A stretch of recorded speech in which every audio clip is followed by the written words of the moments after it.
So now हम आ गए हैं विद क्वेश्चन नंबर 41 जिसमें हम लोग कर रहे हैं इनडेफिनेट इंटीग्रल्स। अब देखते हैं कि इनडेफिनेट इंटीग्रल्स को कैसे सॉल्व करेंगे। सो क्वेश्चन नंबर 41 में जो है हमारे पास इंटीग्रल गिवन है sine hyperbolic 2x with d of x। ठीक है, अब हम लोग इसको कैसे सॉल्व करेंगे, लेट्स सी। सो अगर अभी तक आपने चैनल को सब्सक्राइब नहीं किया तो जल्दी से चैनल को सब्सक्राइब कर दीजिए, बिकॉज यहाँ पर हम पढ़ते हैं मैथ्स का बहुत ही यूनिक टॉपिक्स। और ये मैं काफ़ी दिनों बाद बोल रही हूँ, काफ़ी दिनों से नहीं बोला। चलिए, ये हो गई है पुरानी यादें ताज़ा and let's start with smile. So चलिए, ये है हमारे पास साइन हाइपरबोलिक 2 ऑफ x। ठीक है, अब इसको कैसे सॉल्व करेंगे। सबसे पहले तो यहाँ पर हम देख लेते हैं सब्स्टिट्यूशन के लिए, क्योंकि एंगल हमारे पास जो है काफ़ी ख़ास एंगल है, तो हम यहाँ पर सब्स्टिट्यूशन यूज़ करेंगे। लेट करेंगे कि हमारे पास जो है वो u इक्वल है 2x के। इसको डिफ्रेंशिएट करेंगे, ये हो जाएगा du/d of x equal to x1 और ये हो जाएगा 2। हमें चाहिए d ऑफ x भी, तो ये d ऑफ x चला जाएगा 2d ऑफ x। ठीक है, सो du की जगह हम ये वाली वैल्यू, इस du की जगह हम ये वैल्यू पुट करेंगे। ठीक है, अच्छा dx हमें चाहिए, सिर्फ 2 नहीं चाहिए, तो ये 2 जो है यहाँ पर हमारे पास डेरिवेटिव में आ जाएगा, मतलब डिवीज़न में आ जाएगा। ठीक है, सो हम इसको यूज़ कर लेंगे dx की जगह और u की जगह इसको यूज़ कर देंगे। ठीक है, dx की जगह हम ये यूज़ करेंगे और इसकी जगह हम ये यूज़ करेंगे। कैसे, लेट्स सी। ये हो जाएगा साइन हाइपरबोलिक 2x की जगह u, dx की जगह 1/2 du। और जैसे कि हमें पता है कि हम लोग कांस्टेंट पे जो है इंटीग्रेशन अप्लाई नहीं कर सकते, तो हम क्या करेंगे, इस 2 को बाहर निकाल देंगे।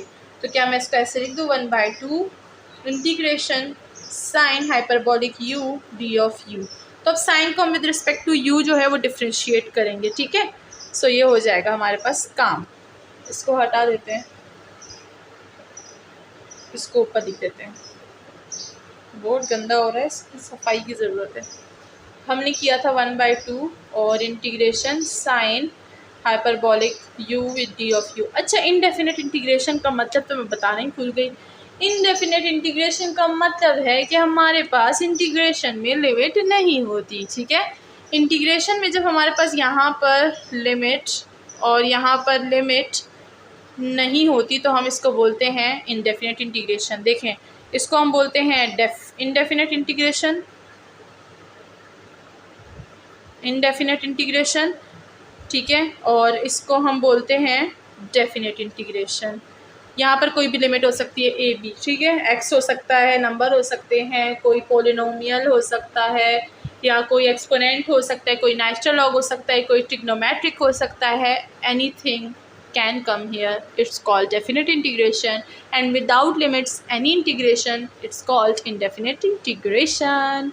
ये पहले भी मैं बहुत दफ़ा बता चुकी हूँ, लेकिन अगर किसी को नहीं पता, वो चैप्टर किसी ने नहीं पढ़ा, तो उनको पता होना चाहिए कि what is definite and what is indefinite integration. ठीक है, और अगर मुझे याद आए तो ये वाली डेफिनेट इंटीग्रेशन को मैं इसी वीडियो के स्टार्टिंग में जो है ऐड कर दूँगी। ठीक है, अगर याद रहा। ठीक है, आगे बढ़ते हैं। हमने इसको डिफ्रेंशिएट करना है, u को हमने लिया था 2x, इसको हमने याद रखना है बिकॉज हम लोग इसको रीसब्स्टिट्यूट करेंगे आंसर में। ठीक है, सो 1/2 तो अपनी जगह पे, साइन का डेरिवेटिव क्या होता है, वो होता है हमारे पास cos hyperbolic of u plus constant. ठीक है, क्योंकि जब हमारे पास लिमिट नहीं होती तो हम कांस्टेंट लगाते हैं डेफिनेट इंटीग्रेशन जब हम यूज़ करते हैं, और जब हमारे पास यहाँ पर लिमिट होती है तो फिर हम यहाँ पर जो है कांस्टेंट यूज़ नहीं करते। ठीक है, ये भी मैं स्टार्टिंग में ऐड कर दूँगी। हम और क्या कर रहे थे, हम कर रहे थे इसको इंटीग्रेट। ठीक है, तो हमने ये साइन का इंटीग्रेशन जो होता है वो कॉस हाइपरबोलिक होता है, तो यहाँ पर हमने लिख दिया है। अब अगर हम लोग u को रीसब्स्टिट्यूट करेंगे तो क्या आएगा, cos hyperbolic 2x divided by 2 plus constant is our answer. काफ़ी सिंपल इंटीग्रेशंस हैं, लेकिन इसको ध्यान से कीजिएगा, ये आपके प्रैक्टिस के लिए बहुत ही ज़्यादा अच्छी है। ठीक है, नाउ नेक्स्ट चलते हैं with question number 42। So now हम आ गए हैं विद क्वेश्चन नंबर 42 और होप कि सबको डेफिनेट इनडेफिनेट इंटीग्रेशन का पता चल गया होगा। और क्वेश्चन नंबर 41 से सबको ये भी पता चल गया होगा कि हम लोग जो है इंटीग्रेशन इनडेफिनेट इंटीग्रेशन कैसे करते हैं। चलिए चलते हैं विद क्वेश्चन नंबर 42। देखते हैं यहाँ पर हमें कौन सा जो है इंटीग्रेशन का जो है फंक्शन गिवन है। हमारे पास फंक्शन है sine hyperbolic π/5 d of x। ठीक है, चलिए देखते हैं इसको कैसे सॉल्व करेंगे। ऑब्वियसली यहाँ पर जो स्पेशल हमारे पास एंगल आ रहा है तो हम लोग सब्स्टिट्यूशन यूज़ करेंगे। सो लेट करेंगे कि हमारे पास u जो है वो है x/5।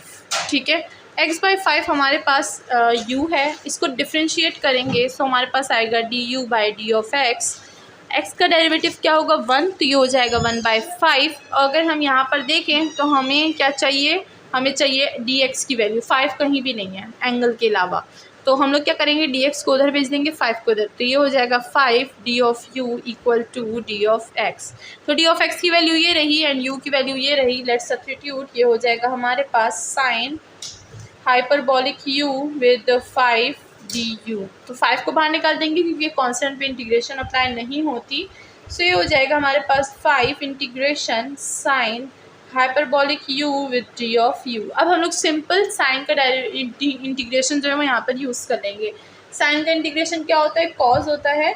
सो ये हो जाएगा हमारे पास 5 cos hyperbolic u plus constant because indefinite integrations चल रही हैं equal to 5 cos hyperbolic u को अगेन हम लोग रीसब्स्टिट्यूट करेंगे x/5 plus constant and this is our indefinite integration.